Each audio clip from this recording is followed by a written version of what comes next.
এক বছরেরও বেশি সময় ধরে ভাঙা কালভার্ট, তার উপর বাঁশের পাটাতন দিয়েই চলছে ঝুঁকিপূর্ণ যাতায়াত। বর্ষার পরিস্থিতি আরও ভয়াবহ হয়ে ওঠার আশঙ্কায় আতঙ্কে রয়েছেন পশ্চিম মেদিনীপুর জেলার ঘাটাল ব্লকের আজবনগর ২ নম্বর গ্রাম পঞ্চায়েতের পান্নার গড়খাই এলাকার বাসিন্দারা। স্থানীয়দের অভিযোগ, বন্যার জেরে প্রায় ১ বছর আগে নিকাশি খালের ওপর থাকা কালভার্টটি ক্ষতিগ্রস্ত হয়। তারপর থেকে সেটি আর সংস্কার হয়নি। কোনো রকমে বাঁশের পাটাতন ফেলে যাতায়াত করছেন গ্রামবাসীরা। ফলে অ্যাম্বুলেন্স তো দূরের কথা, ৪ চাকার গাড়িও ওই পথ দিয়ে চলাচল করতে পারছে না। এই রাস্তা দিয়ে ঘাটাল ও দাসপুর ব্লকের পাশাপাশি একাধিক গ্রামের মানুষ যাতায়াত করেন। বিশেষ করে গোপালনগর, ভাঙাদহ, বারানন্দী ও এলাচক গ্রামের বহু মানুষ সমস্যায় পড়েছেন। বর্ষার মরশুমে জল বাড়লে যোগাযোগ পুরোপুরি বিচ্ছিন্ন হয়ে যাওয়ার আশঙ্কা করছেন তারা। জরুরি চিকিৎসার প্রয়োজন হলে রোগীকে হাসপাতালে নিয়ে যাওয়ায় নিয়েও তৈরি হচ্ছে উদ্বেগ। গ্রামবাসীদের দাবি, অস্থায়ীভাবে কালভার্ট মেরামত নয়, স্থায়ী সমাধান হিসেবে সেখানে একটি কংক্রিটের সেতু তৈরি করা হোক, তবেই এর স্থায়ী সমাধান হবে।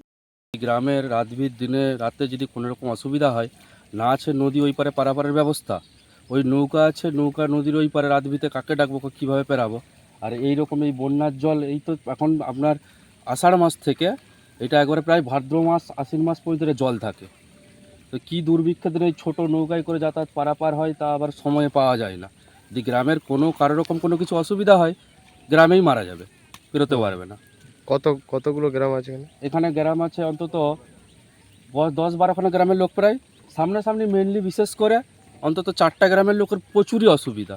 গোপালনগর, ভাঙাদহ, বারানন্দী আর হচ্ছে এলাচোক, এইসব এই গ্রামগুলো না যাতায়াতের পথ নেই। ওইখানেও আগে একটা যা পথ ছিল, মাটি কাঁচা রাস্তা, সেই কাঁচা রাস্তাও এমন পরিস্থিতি, তো সেখানে ওই যে মাঠের জল প্রবেশ করে, সেও এরকম নিচে তালা দিয়ে রেডি।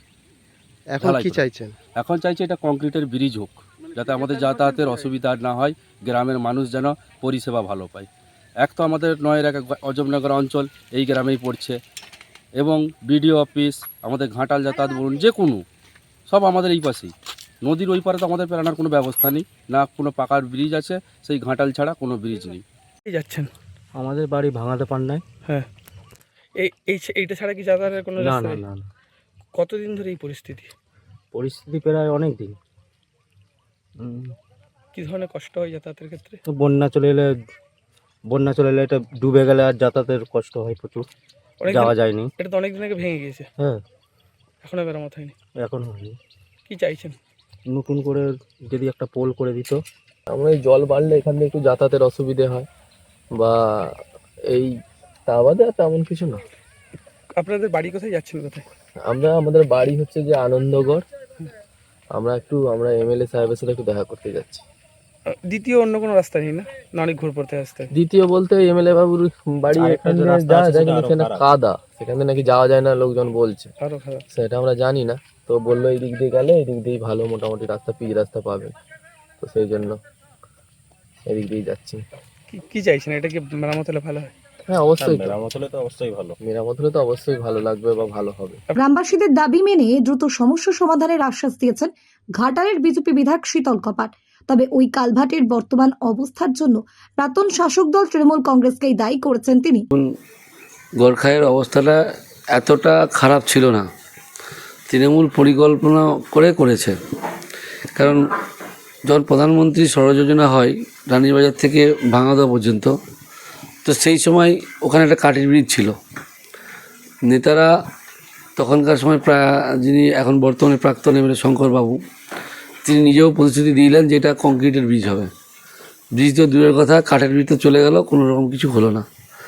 এইভাবে প্রায় দীর্ঘ 10 বছরের বেশি কাটলো, যার জন্য আজকে এই পরিস্থিতি। মানুষকে দেখানোর জন্য জমির তলায় একটি স্ল্যাব ক্যালভেট বানিয়ে দিয়েছে, মানে জমিতে যদি 1 হাঁটুর উপর বেশি জল হয়, সেখানে কিন্তু তার উপর দিয়ে জল বইতে শুরু করবে। তো সেই বর্তমান অবস্থা।